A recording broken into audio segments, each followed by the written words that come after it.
जंगल में कुदरत का कहर बरसा था। पिछले 7 दिनों से सूरज की एक किरण भी नहीं दिखी थी। लगातार होती मूसलाधार बारिश ने पेड़ों को हिलाकर रख दिया था। रीमा चिड़िया अपने छोटे से घोंसले में सिमटी हुई थी।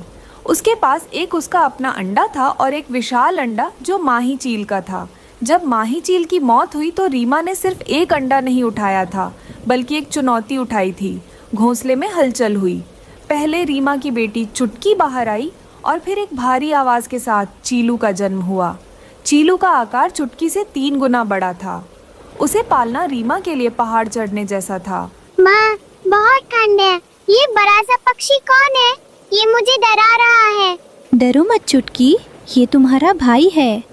चीलू बेटा डरो मत, मैं तुम्हारी माँ हूँ। माँ, बहुत भूख लगी है। बारिश के कारण कीड़े मकोड़े मर चुके थे। रीमा दाने की तलाश में निकली तो उसे रास्ते में उसका दोस्त भोला कबूतर और उसकी पत्नी लूसी मिले। भोला भाई, क्या कहीं कुछ खाने को मिला?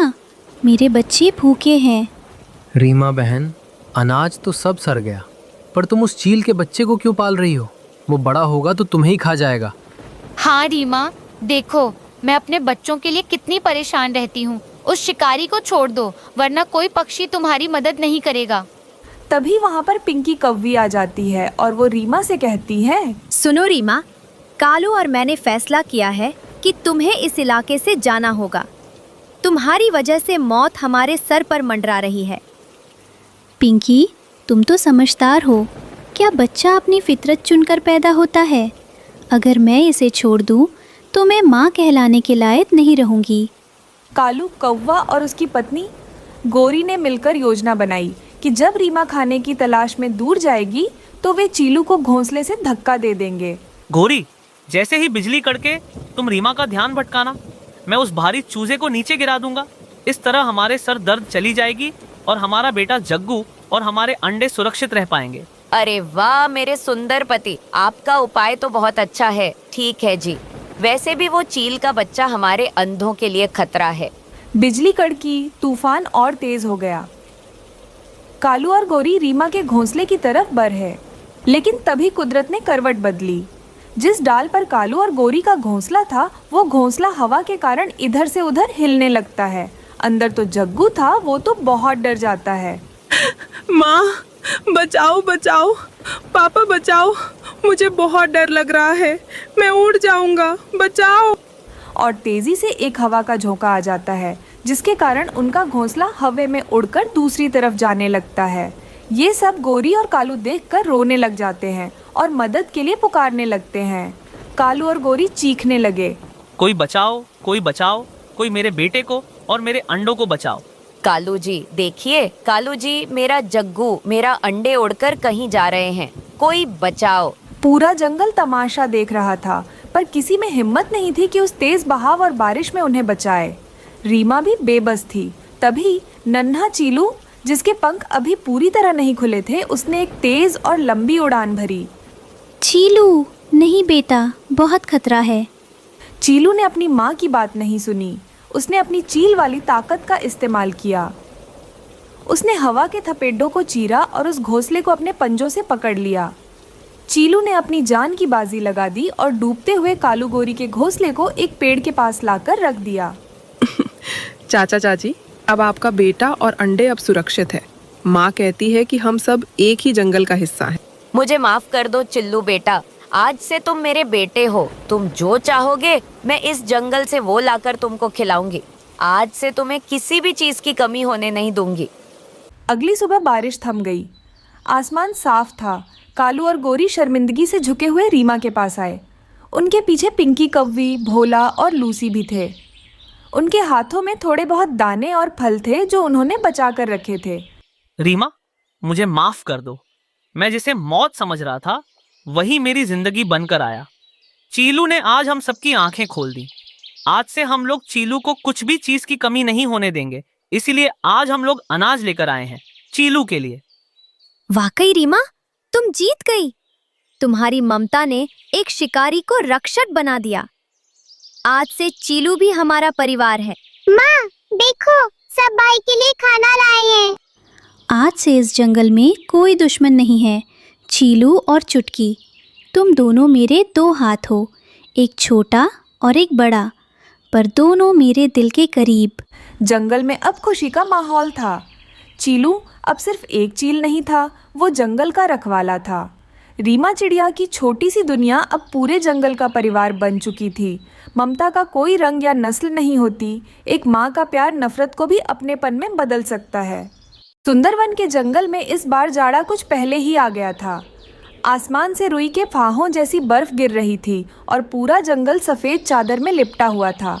ठंडी हवाएं तीखे बाणों की तरह चल रही थीं। पेड़ की डालियां बर्फ के बोझ से झुकी हुई थीं। ऐसे जानलेवा मौसम में रीमा चिड़िया और उसका छोटा सा परिवार एक कमज़ोर से घोंसले में ठिठुर रहा था। टुन्नू जी, देखिए ना, हमारी छोटी सी छुटकी कैसे ठंड से नीली पड़ रही है। ये तिनकों का घोंसला अब इस बर्फीली हवा को नहीं रोक पा रहा। तुम सच कह रही हो रीमा, हवा सीधी हड्डियों में चुभ रही है। अगर हमने जल्दी ही कोई पक्का इंतजाम नहीं किया तो हम सब जम जाएंगे। माँ, मुझे बहुत ठंड लग रही है। क्या हम किसी गुफा में नहीं जा सकते? गुफा में तो बड़े जानवर होते हैं बेटी, वो हमें खा जाएंगे। हमें अपना ही घर बनाना होगा। रीमा चिड़िया भोजन की तलाश में उड़ते हुए पास के एक गांव के किनारे पहुंची। वहां उसने देखा कि गाय के ताज़े गोबर से भाप निकल रही थी। उसे याद आया कि उसकी दादी कहती थी कि गोबर से बनी दीवारें बहुत गर्म होती हैं। टुन्नू जी, मुझे एक तरकीब सूझी है। हम गोबर का घर बनाएंगे।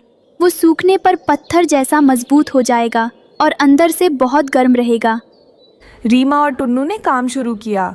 वे एक टोकरी में गोबर लाते और एक पेड़ के पास दीवार बनाने लगते। तभी वहाँ रीमा का सबसे अच्छा दोस्त कबूतर और उसकी पत्नी लूसी आ गए। अरे रीमा बहन, इतनी ठंड में तुम दोनों ये क्या कर रहे हो? और ये क्या, तुम लोग गंदगी से घर बना रहे हो? नहीं लूसी, ये गंदगी नहीं, हमारी जान बचाने का उपाय है। गोबर की गर्मी ही हमें इस बर्फ से बचा सकती है। भाई टुन्नू, तुम्हारी मेहनत देख मेरा भी मन कर रहा है मदद करने का। हम भी तुम्हारे साथ लगेंगे। कबूतर और लूसी ने भी मदद शुरू कर दी। तभी वहाँ रीमा की एक बहुत ही भोली और मासूम दोस्त पिंकी कव्वी आ गई। पिंकी कव्वी स्वभाव से बहुत अच्छी थी।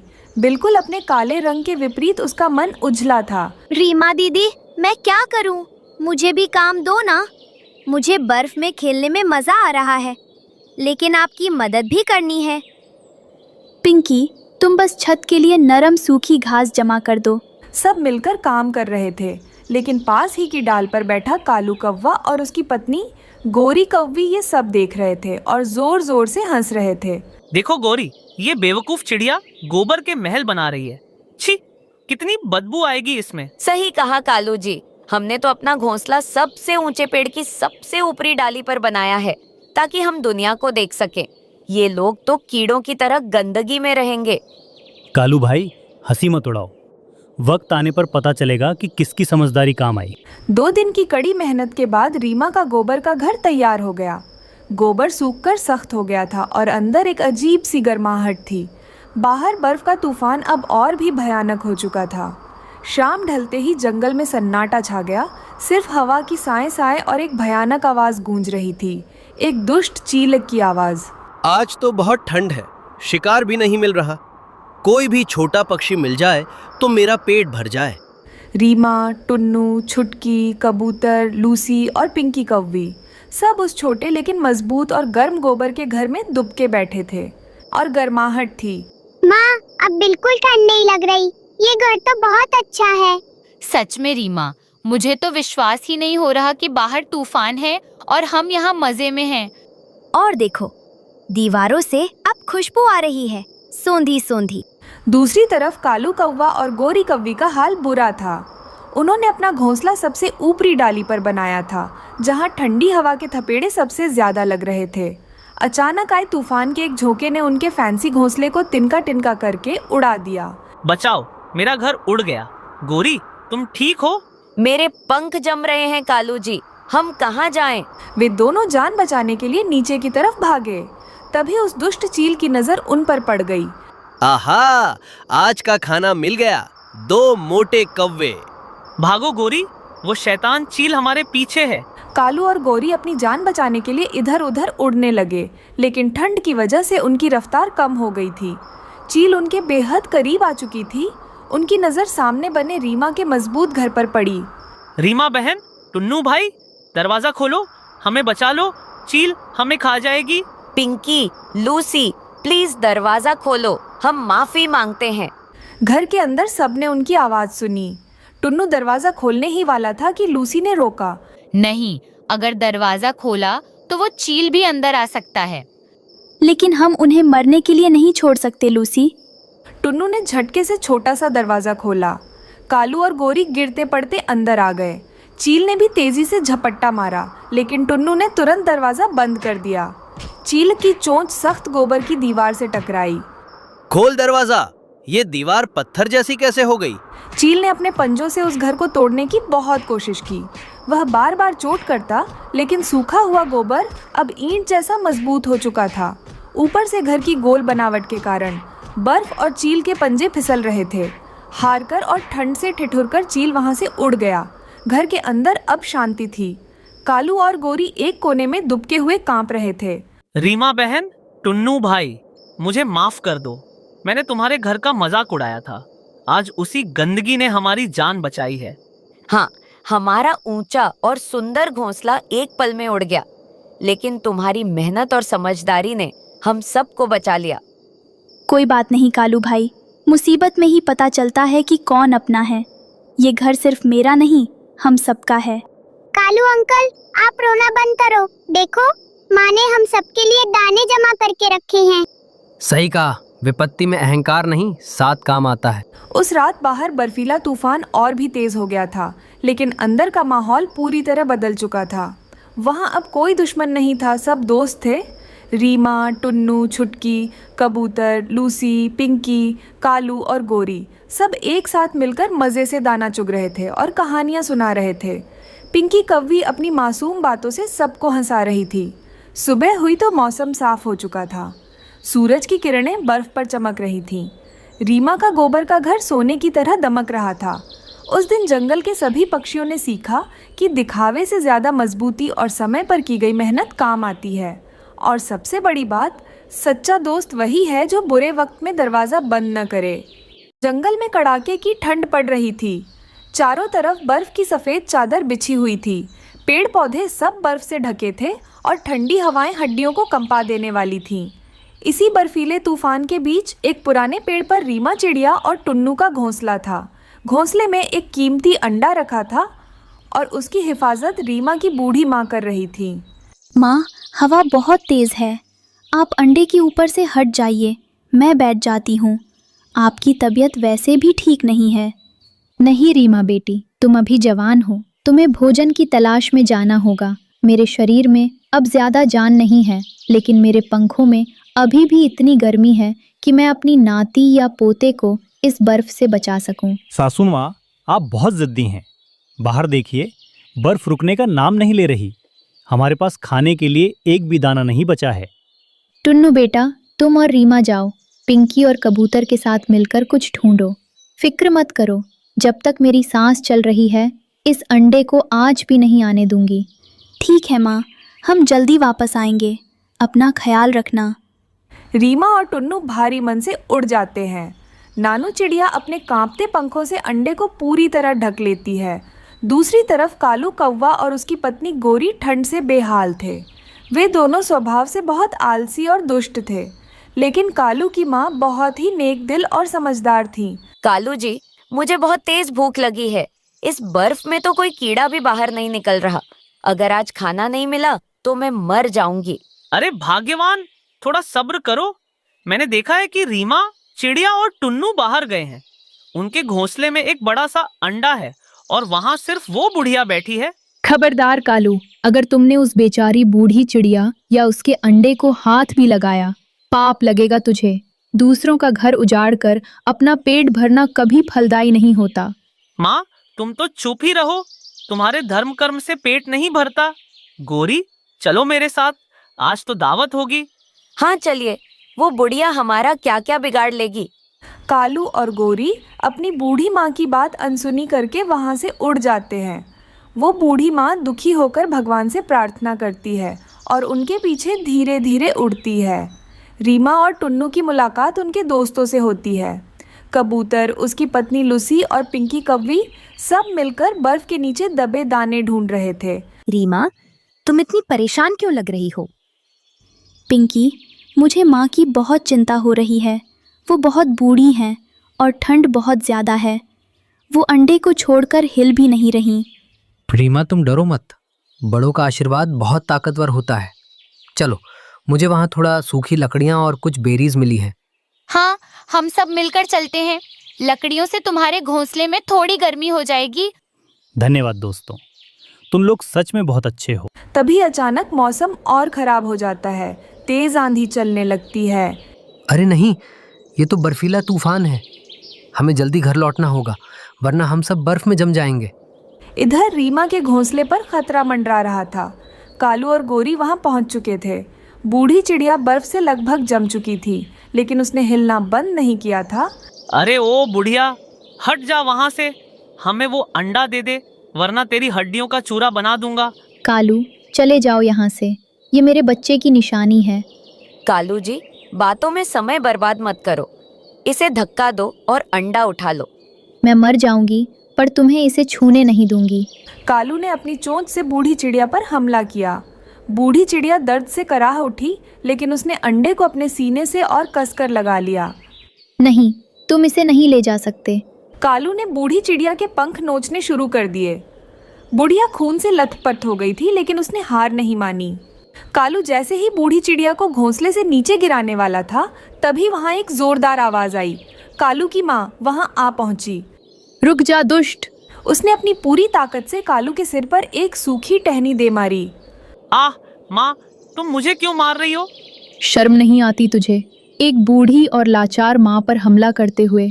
थू है तेरी ऐसी ताकत पर। देख उस माँ को, अपनी जान देकर भी वो अपने परिवार की रक्षा कर रही है, और एक तू है जो दूसरों को मारकर जीना चाहता है। सासू माँ, आप हमारा पक्ष लेने के बजाय दुश्मनों का साथ दे रही हैं। चुप कर कुलच्छनी, जो गलत है वो गलत है। अगर तुम दोनों ने अब एक कदम भी आगे बढ़ाया तो मैं भूल जाऊंगी कि तुम मेरे बेटे बहू हो। कालू और गोरी अपनी माँ का रौद्र रूप देखकर डर गए और पीछे हट गए। उसी समय रीमा, टुन्नू और उनके दोस्त कबूतर, लूसी, पिंकी भी वहाँ पहुँच गए। उन्होंने बूढ़ी चिड़िया की हालत देखी तो सन्न रह गए। लेकिन तभी एक चमत्कार हुआ। घमासान और शोर के बीच वह अंडा हल्का सा हिला। उसमें दरार पड़ी और एक नन्ही सी चोंच बाहर आई। अंडा से एक सुंदर सी नन्ही चिड़िया बाहर निकली। यह छुटकी थी। बूढ़ी चिड़िया, जो अब तक दर्द से कराह रही थी, नन्ही छुटकी को देखकर अपना सारा दर्द भूल गई। मेरी नन्ही परी, मेरी छुटकी आ गई। माँ, आपने इसे बचा लिया। आपने अपनी जान पर खेलकर इसे बचाया। नन्ही छुटकी अपनी नानी के पंखों में दुबक गई। यह दृश्य इतना भावुक था कि वहाँ मौजूद हर पक्षी की आंखें नम हो गईं। कालू और गोरी यह सब देख रहे थे। नन्ही जान की मासूमियत और बूढ़ी चिड़िया के बलिदान ने कालू के पत्थर दिल को भी पिघला दिया। देख कालू, इसे कहते हैं प्यार। क्या तुझे अब भी भूख लगी है? क्या तू इस नन्ही जान को खाना चाहता है? नहीं माँ, मुझसे बहुत बड़ी गलती हो गई, मुझे माफ कर दो। मुझे भी माफ कर दीजिए, हमें बहकावा आ गया था। काकी, मुझे माफ कर दो, मैं शैतान बन गया था। कालू, माफ़ी मुझसे नहीं, ईश्वर से मांगो। और देखो, आज इस नन्ही जान के आने की खुशी में मैं किसी से नाराज़ नहीं हूँ। दोस्तों देखो, बर्फ गिरना बंद हो गई है और थोड़ा धूप निकल रही है। और देखो, बूढ़ी कौवी काकी अपने साथ कुछ लाई है। बूढ़ी कौवी ने अपने पंखों के नीचे छिपाकर रखा हुआ कुछ भोजन निकाला और रीमा को दिया। ले बेटी रीमा, ये नन्ही छुटकी और तुम्हारी माँ के लिए है। आज से मेरा बेटा तुम्हें कभी तंग नहीं करेगा, ये मेरा वादा है। उस दिन जंगल के सभी पक्षियों ने सीखा कि एक माँ का प्यार किसी भी तूफान से बड़ा होता है। चाहे वो रीमा की माँ हो जिसने अंडे को बचाया, या कालू की माँ जिसने अपने बेटे को सही राह दिखाई। बर्फ अब भी थी, लेकिन अब उस जंगल में नफरत की ठंड नहीं, बल्कि प्यार की गर्माहट थी। सर्दियों का मौसम अपने चरम पर था। पूरा सुंदरवन सफ़ेद बर्फ की चादर से ढका हुआ था। पेड़ों की डालियां बर्फ के बोझ से झुकी हुई थीं और ठंडी हवाएं किसी धारदार चाकू की तरह चल रही थीं। लेकिन इस जमा देने वाली ठंड में भी पक्षियों के बीच एक अलग ही उत्साह था। आज जंगल के सबसे सीधे साधे पक्षी कबूतर की शादी थी। हे भगवान, आज तो ठंड ने सारे रिकॉर्ड तोड़ दिए हैं। छुटकी, जल्दी तैयार हो जाओ, हमें कबूतर की शादी में मदद के लिए जाना है। माँ, क्या शादी सच में इसी तूफानी मौसम में होगी? मुझे तो डर लग रहा है कि कहीं हम जम न जाएं। हिम्मत रखो बेटी, कबूतर हमारा दोस्त है, उसकी मदद करना हमारा फ़र्ज़ है। और फिर पिंकी कौवी भी वहाँ होगी, वो बहुत मेहनती है। रीमा और छुटकी बर्फीली हवाओं का सामना करते हुए उस बरगद के पेड़ के पास पहुंची, जहां शादी का मंडप सजाया जा रहा था। वहां का माहौल थोड़ा तनावपूर्ण था। कबूतर दूल्हा बनकर बैठा था, लेकिन उसके चेहरे पर खुशी से ज़्यादा चिंता थी। उसकी होने वाली पत्नी लूसी, जो शहर से आई थी, बहुत गुस्से में लग रही थी। ये कैसी जगह है? हर जगह सिर्फ बर्फ और कीचड़। कबूतर, तुमने मुझसे झूठ बोला था कि शादी किसी महल में होगी। ये तो एक मामूली पेड़ है। मेरे पंख खराब हो रहे हैं। लूसी, समझने की कोशिश करो। अचानक मौसम खराब हो गया, अब हम जगह नहीं बदल सकते। अगर मुझे पता होता कि तुम इतने गरीब हो और तुम्हारे दोस्त इतने साधारण हैं, तो मैं कभी हाँ नहीं करती। लूसी की कड़वी बातें सुनकर रीमा और पिंकी कौवी को बहुत बुरा लगा, लेकिन वे चुप रहीं। लूसी अभी अपने बुरे रूप में थी। उसे दूसरों की भावनाओं की कोई कद्र नहीं थी।